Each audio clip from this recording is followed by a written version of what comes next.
Hey you guys, welcome to this week's Pantry Chat Food for Thought. This week I am joined by Doc Patrick Jones from Homegrown Herbalist. He's a practicing herbalist and I'm really excited to get to have him here today. So we're going to be talking about how to effectively use herbs as medicine in your home. But first, a little bit of chit chat.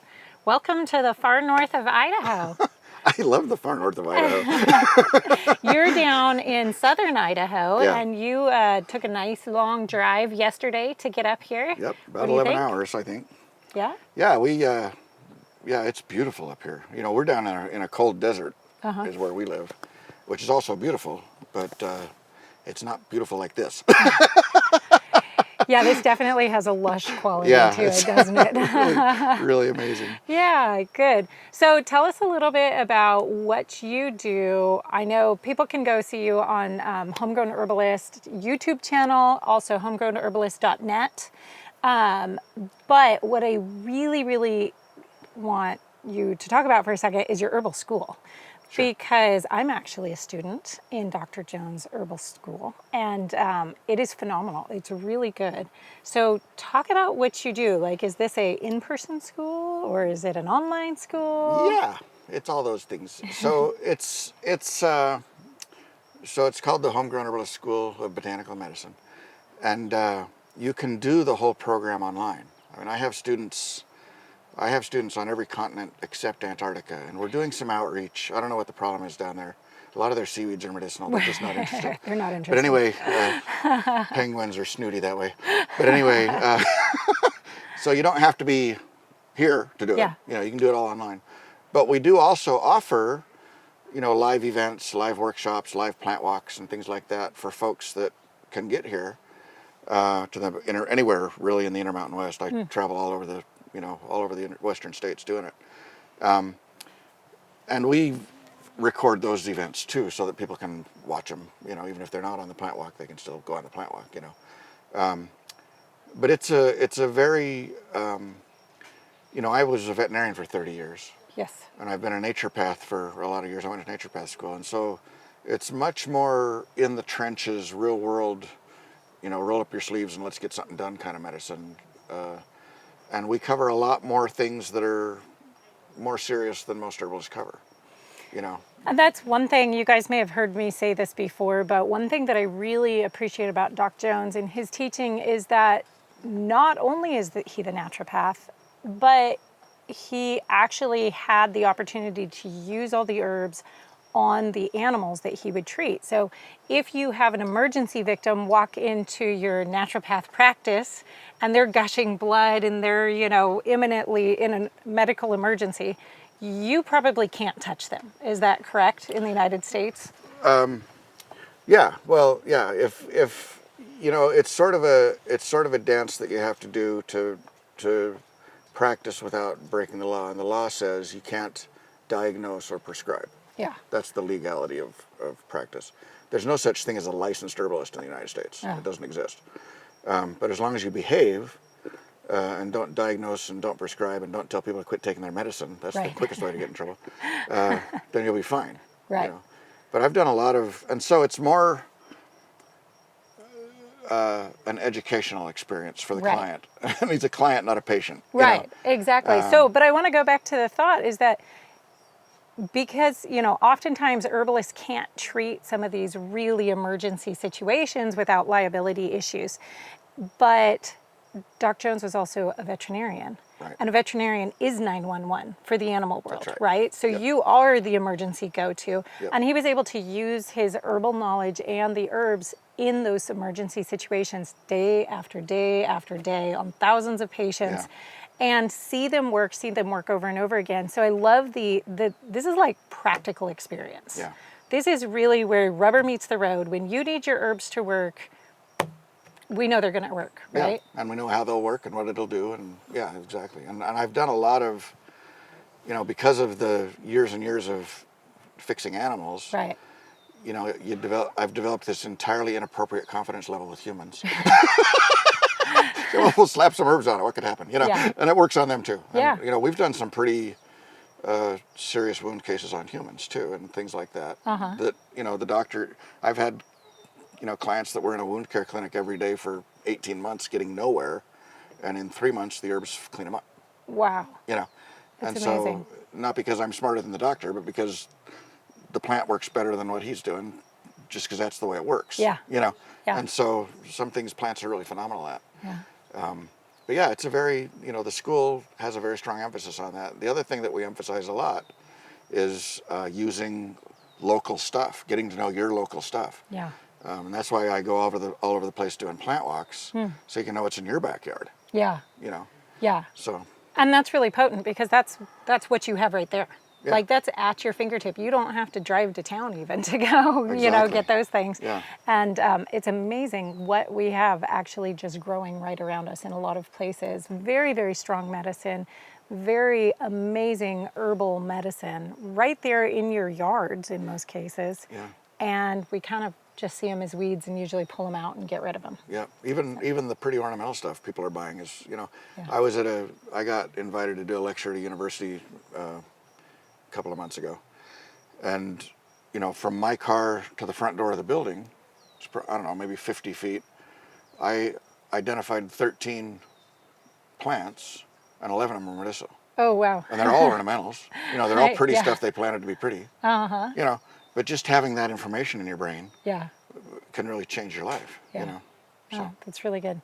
Okay, so let's dive into the main topic today, which is how to use herbs effectively and efficiently in your home. But I think where we really need to start with this is herbalism is a huge topic. And it can be really, really daunting for somebody to break into. I know when I first started, I had this belief that I had to like memorize long lists of things. Yeah. Maybe just because all the herb books has long lists of things, I felt like, oh, I better, here come the index cards. I'm going to be memorizing these things. And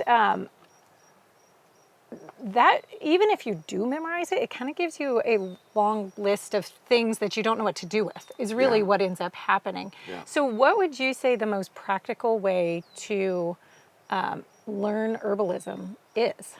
Well, there's a saying that memory is usage. You know, Yeah. the things that we actually do, we don't have any trouble remembering, you know.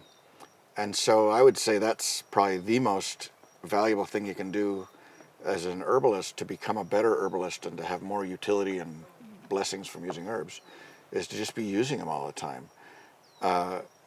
And, you know, you can start that on a very small scale. You know, you can be using 3 or 4 herbs that you really like. Or you can live on a, you know, top floor Manhattan apartment and have 3 pots on the roof with 3 different mints in them, and you can be doing a lot of fun things with mints, you know. And so it doesn't have to be this huge, expansive thing. And the other thing that I think is really important is, you know, you mentioned the list thing. Yeah. Which is a lot of herbal education's format is, you know, this is the plant and it does these 47 things. Right. and you just, okay, and, you know, you try to remember that. What we emphasize a lot in my teaching and in the schools, we talk about what's the body doing, what's the plant actually doing, and then you don't have to remember a list. Yeah. You know, just as an example, I have 9 daughters. Okay. And they all came home for something, and they're all as adults they all become amazing cooks, but they don't start that way, you know. Yeah. Right. A learning curve there. And I found the worse they are as kids, the better they are as adults, because they're really creative. That's good. But anyway, Well, that gives me hope. hang in there. It'll be great in 10 It's gonna years. get there. Anyway, all my amazing adult great cook daughters were home, and they had the youngest one doing the cooking. Oh. And she made this kind of chicken stuff, and it was awful. You know, I mean, it was so dry that you could hardly, it was like trying to swallow a straw bale. And my oldest daughter actually got a piece of chicken stuck in her esophagus. Oh dear. Right? And she was drink some water, and it would just come right back out. And you know, she's doing this for 30 or 40 minutes, and everybody's kind of getting a little panicky and very upset about this. And I walk into the house, and everybody's kind of in this, you know. And I says, what's going on? And she says, Jenny's got a big chunk of chicken stuck in her esophagus, and we can't get out. I says, oh, she needs some cramp bark. Oh. I walk over to the cupboard, I got some cramp bark tincture, and I squirted it in her. And she said immediately she felt this, and down it went. Oh. Well, Nice. I never have seen on a list that cramp bark's good for getting chicken out of your esophagus. Right. Right? But I know that the esophagus is a muscle. Right. It only knows how to do one thing. It squeezes stuff. And if it won't move, it squeezes it harder. Yeah. It's not, he's not a rocket science. Right. And so I gave her cramp bark, which relaxes muscles. That's all. Yeah. And because you understand that principle, you can apply it in all kinds of places. And you don't have to remember a list of, it's a different mindset. Right. And that's sort of how I think people need to do it. They need to learn, what is the plant really doing? Yeah. And that really empowers you as a healer. Yeah. Because you can start seeing all kinds of applications that aren't in any of the books. Oh, yeah. Yeah. I definitely agree with that. And I know for me, one of the best ways that I found to learn more about an herb is just to start growing it. And you kind of get to know, I don't want to sound too like metaphysical or anything, but like you get to know the personality of the plant. You really get to know they're all very different, and you can learn about it just by watching them grow and understanding the conditions that they like to grow in. But then because you've touched that plant, you've seen that plant, you know what it smells like, you maybe know what it tastes like if you've tried tasting it, you have something for all that information to anchor to in your brain, right? It's like, oh yeah, I know that plant. Yep. And look, its major action on my body is this and maybe this. And it just starts to help you assimilate all the information and to kind of bring it into your brain. I've found that that's a really effective way for me. Yeah, I think that's probably the most important thing you can do. And that's what I tell people is plant something and get really acquainted with that sweet little rascal. Yeah. And find out all the things you can do and get a book and read about it and learn about it, and that's great. But use it. Yeah. And that really, and when we use herbs, we talk a little bit about what are the differences between modern medicine and herbal medicine. And modern medicine's approach is, take this pill twice a day and go away. Right. Yeah. Right. But in herbal medicine, it's a much more organic, natural thing. And, Hippocrates a bazillion years ago said, let your food be your medicine and your medicine be your food. And if we approach herbs in that way, that this is another thing that our body needs, just like it needs a potato and a carrot and a hamburger, maybe not a hamburger, but some protein. I like meat. We do too. Just make sure it's a good hamburger. Right. Anyway, just like your body needs food, it also needs these herbs. Yeah. And there are, even just from a nutritional standpoint, the herbs have extraordinarily higher levels of all kinds of microminerals and micronutrients that haven't existed in our farmland for 100 years. Yeah. Because we keep growing the same thing over and over and over and over, and we only put 3 chemicals on it. Yeah. Right. And so a lot of the really precious micronutrients aren't even in the food anymore. Right. But they're still in the weeds, And so just as a nutrition source, it's really an amazing blessing.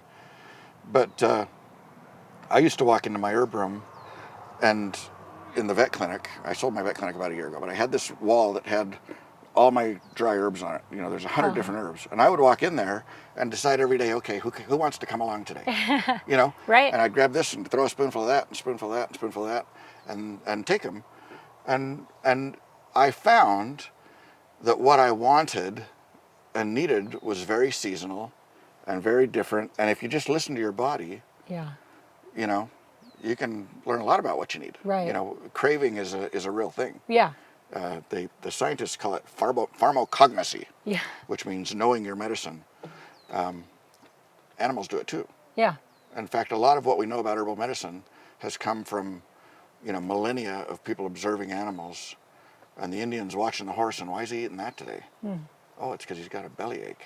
Maybe I should eat that when I have a bellyache, And we learn things by what we crave, and if there's an herb that you have a really strong affinity for, that just for some reason you really love that plant, and it tastes really amazing to you, and you really, man, you probably ought to be taking that plant. Listen to that, right? Yeah. Right? Listen to your body. Yeah.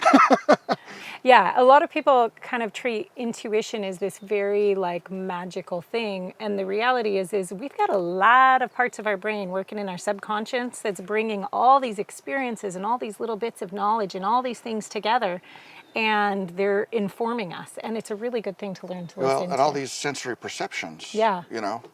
And and beyond that, if we're going to get a little spiritual, metaphysical, physical, I think that there's also, if you're willing to learn, that God's willing to teach you things. Yeah. I think a lot of the things that, I've had experiences, and I think most people have had experiences where you just all of a sudden understand something about a plant, and you start using it, and then sure enough, you find it in an old dusty herb book somewhere that's true. Yeah. But you knew what you needed it for. Yeah. If you're living your life in a way that you're willing to listen and learn things, I've had the opposite experience where I've randomly gotten a book or received a book from somebody, and it's all about one herb or one in particular experience I can remember was a book on charcoal and using activated charcoal. And I read that book and I found it interesting, and I was like, oh, I should have some activated charcoal on hand, and I got it on hand. Literally the next week, I ended up in an emergency situation where I needed that charcoal. Right. And I had it on hand, and I just read, and I just really felt like that was God saying, he's see, I got you ready. You're all ready. I took care of you. I got you prepared. So. No, and I really think that's true. So I want to go back to, though, because you were talking about a lot of people, getting used to this pharmaceutical approach of just taking a couple pills. And that is, if you do that in herbalism, you're not going to see a lot of effectiveness. A lot of people are just like, well, I tried herbs, and I drank a cup of chamomile tea from a store-bought tea bag that was really weak and it didn't really help me sleep, or it didn't help me do this, or didn't. And so they don't really work. And there really has to be a very different approach when you're using herbs versus when you're using, over-the-counter, any pharmaceuticals, really. Yeah. My sort of mantra with using herbs is to use herbs early, often, and after. Okay. And so you take an herb at the very first evidence of you're having an issue, and you take it frequently. If you're actively fighting something, don't take it twice a day. Take it 3 or 4 times a day. If it's a maintenance thing, and you're using it for, a maintenance sort of, if you have high blood pressure and you're using herbs for that, that's going to be a 2 or 3 time a day thing. Okay, great. But if you're fighting a cold, right, I'm going to take it 4, 5, 6 times a day. And then, so early and then often and then after, I'm going to keep taking herbs for a day or 2 after I feel better. Yeah, that's important. To keep supporting. It's like, okay, you seem like you're walking pretty good. Give me that cane. Right, And down he goes. Yeah, right, exactly. So give your body the chance to really get back where it belongs. Yeah, I think that's really important too.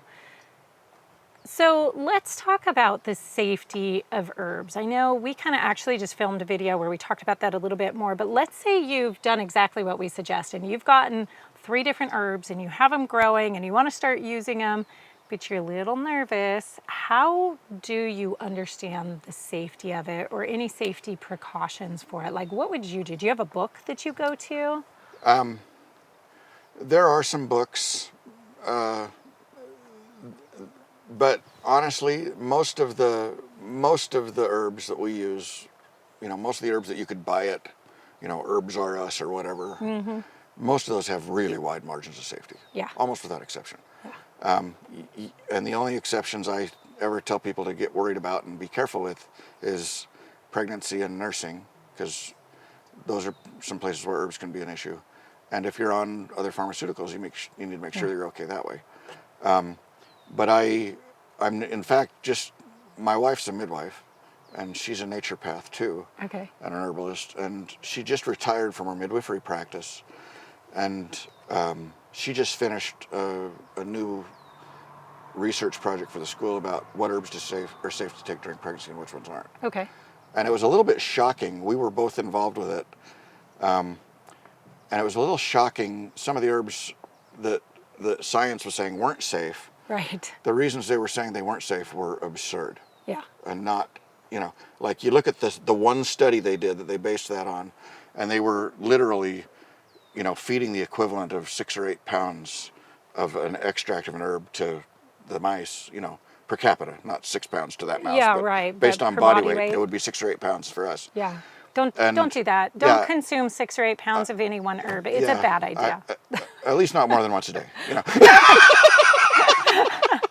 yeah, but it's just silly. If you consume 6 or 8 pounds of spinach any day, I guarantee you're going to come down with some sort of a problem. If you drink 6 gallons of water, you'd be in the right, hospital. yeah, absolutely. And so it's kind of a farce to do a study of that sort. And so we have, at Homegrown Herbalist, we have a couple of advantages that are fun. First of all, I'm a veterinarian, so I understand pharmacology. Right. And what herbs are okay with drugs and what aren't.